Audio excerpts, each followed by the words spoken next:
யாரா அவன் wine shop வாசல்ல வந்து இவ்வளவு கவலையா உட்காந்துருக்கான்? அவன் கவலையை மறக்க ஒயின் ஷாப்புக்கு வரும், இவனும் ஒயின் ஷாப் வாசல்ல உட்காந்து கவலையா உட்காந்துருக்கான். சரி போய் பார்ப்போம். யாருப்பா நீ? என்னப்பா பண்ண உட்காந்துக்கிறீங்க? ஏன்னா மதிய வானல பாட்டில் குவார்டர் பாட்டில் நானும் திறக்க முடியல. என்ன பண்றது? என் பிள்ளையார போன் பண்ணி பொண்டாட்டி போன் பண்ணுதுண்ணே. வந்து விடுண்ணா பேசினேன். மூடி சுத்திச்சா? ஆமாண்ணா நானும் திறந்தது மாதிரி திறக்க முடியல. அது கொஞ்சம் திறந்து விடுண்ணா. என்னடா திறக்க முடியல? நீங்களா எதுக்குடா குடிக்க வரீங்க? நான் 40 வருஷமா குடிக்க வரேன். ஒரு நாள் கூட இந்த மாதிரிலாம் மூடி சுத்தனதே கிடையாது தெரியுமா? நானும் விடவும் மாட்டேன் அந்த மாதிரி. இப்ப இருக்கிற பசங்க என்னடா ஒழுங்கா குடிக்கவும் தெரியல, குடிச்சிட்டு வீட்டுக்கு போகவும் தெரியல.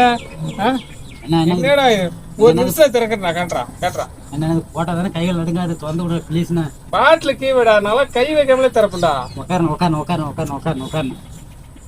என்னடா இது கூட தெரியலன்னா எப்படா நீங்களா என்ன பண்றீங்க? எப்படிண்ணா கை வைக்காம பால் தருவீங்க? பாடுறா, அதெல்லாம் தெரிஞ்சா நீ எங்கிருந்துடா நீங்க நேரம் குடிச்சு முடிச்சுட்டு வீட்டுக்கு போயிருப்படா. அப்போ திறங்க கடவுளே. அடே பேயில போமா. இல்ல நீ ஒரு ஆர்டிஸ்ட்னு நீ காமிச்சிட்ட எனக்கு.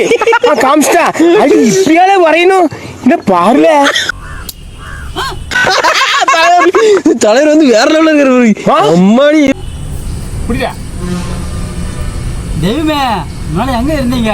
இது போல தானே எப்ப குடிச்சு கூட்டு போயிட்டு இருப்பேன். தெய்வமே ஒரு கட்டிங் போட்டு போ. டேய் நான் புல்லு வாங்கி குடிப்பேன்டா, இதெல்லாம் எனக்கு பத்தாதுடா. குடுறா குஸ்து காலத்துல கூடு போய் சேர்றா. இல்ல நான் ராவா சத பாதேறோம். நீங்க கட்டிங் அடிங்க. நீ ராவையா குடி தலைவர். கூட போய் சேருங்கடா. என்னடா பிள்ளைங்களா? ரொம்ப நன்றி தெரியும். பாத்து இது கூட தெரியல எதுக்குடா குடிக்க வரீங்க? மானத்தை